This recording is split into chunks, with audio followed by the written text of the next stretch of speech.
Hey, this is Dave. I wanted to show the interior of my chicken coop I've been building for a while now.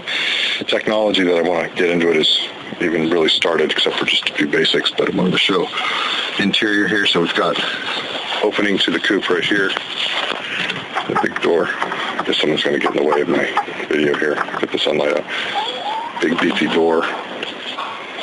Going into, laid down some really cool vinyl. Why vinyl?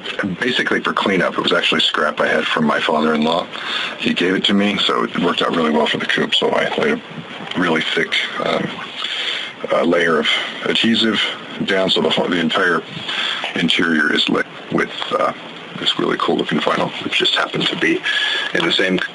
On top of that, of course, I lay all the shavings and whatnot to catch all the poop and whatnot. Easy cleanup. So coming in, you'll see that I've got 2 roosts, which they seem to really like. One down low to kind of get up there, but it's really unnecessary at this point. You see a little bit of the electrical that I have. This actually is the power source coming from the outside exterior that I got. Spa. Looping around here to the outside of the back of the coop, where I'm going to be putting all my project boxes and whatnot for my Arduino automation. I'm probably actually going to hook up an entire computer system to it just for ease. I know it sounds like it's overdone, but that's kind of the point because I like overdoing things. A computer fan in the back to keep air moving through the coop, but not at some like high velocity, so air fresh without putting a breeze on the chicken, because it's susceptible to respiratory infection. So anyway, over here you can see going around, got a cool shelf here underneath it.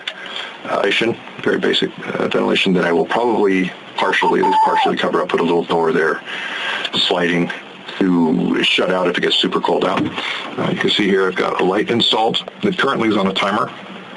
Over to, I hooked up another 4-gang box here. Going over to a heat lamp, which I also switched in the back of the coop through that. It's all wired in the back there. The shelf. Down to a set of steps, to a landing, to 2 nesting boxes. Currently have 9 chickens, so about overdone it. I should have probably another nesting box, but 3 out of the 9 are only laying. There's a couple of golf balls to help remind them what these nesting boxes are for, and it actually works.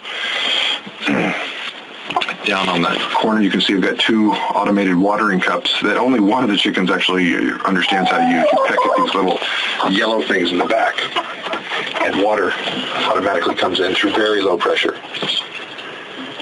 So they peck at it, and more water comes in. But for all the work and all the frustration I went through, carefully putting in 4 of these cups, 1 interior. Oops, there they are. They kick the sawdust on top of it, clog them up, and so I'm constantly coming in here to them out. So I'm going to get another automated system. This is Crest. She's like the friendliest chicken we have.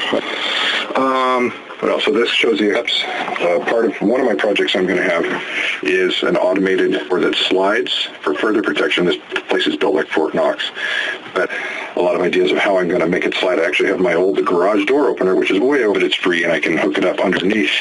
Got to put in the right contact points, open and closing, so I don't turn it into a chicken guillotine. So there, on the other side, I was going to open this big door behind me, but it's just so big and nasty.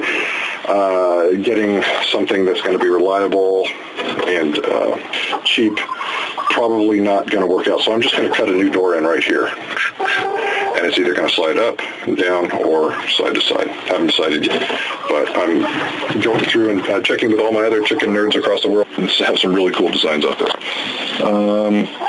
I believe that's really it, other than the roosts. So we have 1, 2, 3, 4, 5 roosts altogether.